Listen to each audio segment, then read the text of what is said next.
చూడండి బాగా ఇది అయిపోయింది, మెల్ట్ అయిపోయింది బెల్లము. ఇప్పుడు దీన్ని ఏం చేస్తున్నానంటే తీసేసి ఫిల్టర్ చేసుకుంటున్నానండి స్ట్రైనర్తో.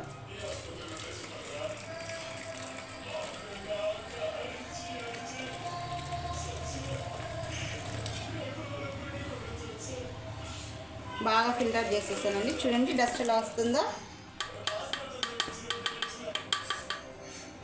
చూడండి, డస్ట్ క్లారిటీగా చూపిస్తుంది. చూడండి డస్ట్ వచ్చేసింది కదండి.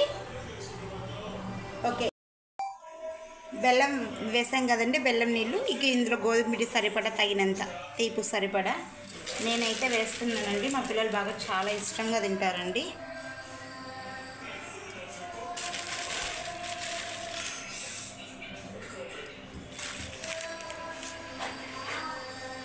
అలాగే ఎస్పెషల్లీ సోడా పొడి ఉంటుంది కానీ కుకింగ్ సోడా కూడా కాస్త చూడండి బాగా స్మూత్గా రావాలా, బాగా పొంగాలనుకున్నప్పుడు కొంచెం బాగానే వేసుకోవాలండి. మరీ చిటికేడు అలా లేకుండా కొంచెం క్వాంటిటీ వేసుకుంటే మామూలుగా మనకు బండి మీద అమ్ముతారు కదండి గోధుమంటలు, ఆ విధంగా బాగా వస్తాయండి. స్మూత్గా ఎమ్మీగా బాగుంటాయండి.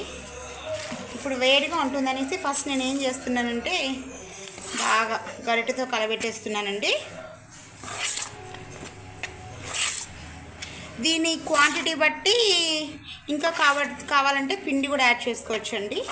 తీపి బాగా తినేవాళ్ళు బాగా ఎక్కువ బెల్లం వేసుకుంటారు, లేదు తక్కువ కావాలనుకున్న వాళ్ళు కొద్దిగా బెల్లం తగ్గించుకొని పిండి ఎక్కువ వేసేసుకొని వాటర్ వేసుకొని బాగా మిక్స్ చేసుకోవచ్చండి. ఇలా బాగా ఇంకా ఇష్టమైన వాళ్ళు యాలక పౌడర్, ఇలాచీ ఉంటుంది కదండి, ఇలాచీ పౌడర్ కూడా యూస్ చేసుకోవచ్చండి. మా పిల్లలు ఒక పాప తినదు కాబట్టి ఇలాచీ పౌడర్ ఇష్టపడదు కాబట్టి నేను ప్రిఫర్ చేయట్లేదండి.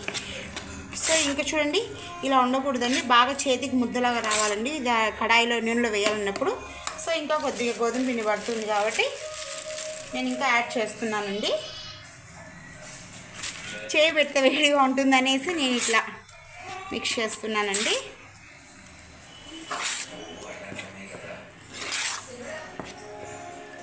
ఇలా మిక్స్ చేసేసి కాసేపు ఇట్లనే ఒక 5 to 10 minutes పక్కన పెట్టేస్తాను, ఎందుకంటే వేడిగా ఉంటుంది కదా.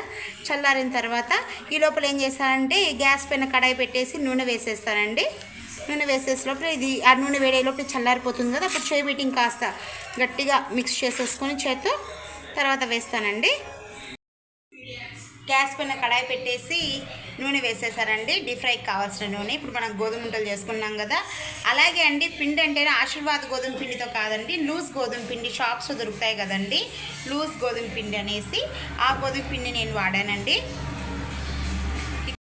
చూడండి ఒక 10 minutes తర్వాత పిండి బాగా చేతితో ఒకసారి అంతా కన్సిస్టెన్సీ బాగా ఇలా ముద్దకు వచ్చేలా పెట్టేసుకున్నానండి. పెట్టేసుకున్న తర్వాత ఇప్పుడు ఆయిల్ కూడా బాగా వేడైందండి.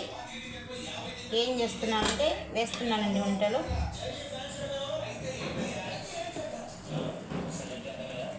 మీడియం ఫ్లేమ్లో పెట్టుకోండి స్టార్టింగ్.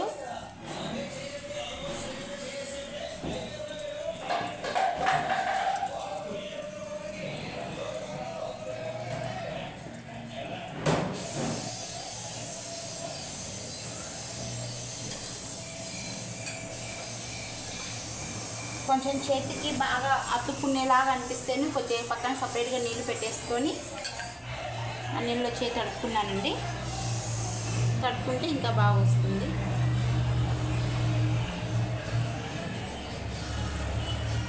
నేను కొంచెం పెద్ద సైజే వేస్తున్నానండి, 2-3 తినేసరికి బాగా పడుతుంది నిండిపోతుంది పిల్లలకి అన్నట్టుగా. మా పిల్లలు ఏంటంటే పుట్టి పెట్టుకుంటారండి, నేను 2 తిన్నాను 3 తిన్నా అలాగనేసి. ఎందుకు పెద్దవి వేసేస్తే 2 తినేసినా సరిపోతుంది అన్నట్లుగా చేస్తున్నానండి. విధంగా అన్నీ ఇట్లా వేసేసుకోవాలండి. బాగా బాండ్లో సరిపడంతమైన తీసుకొని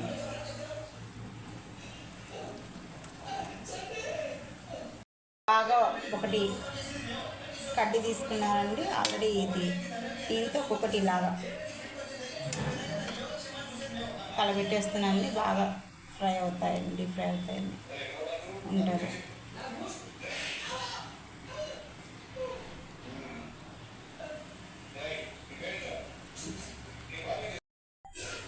చూడండి బాగా డీప్ ఫ్రై అయ్యాయి కదా. నేను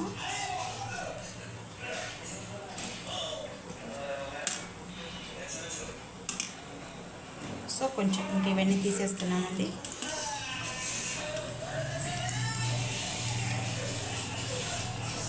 చూడడానికి కొంచెము ఏదో మాడినట్లుగా అనిపిస్తాయండి, బెల్లంతో వేసినది కదా, ఇది ఇలా ఉంటేనే టేస్ట్ బాగుంటాయండి.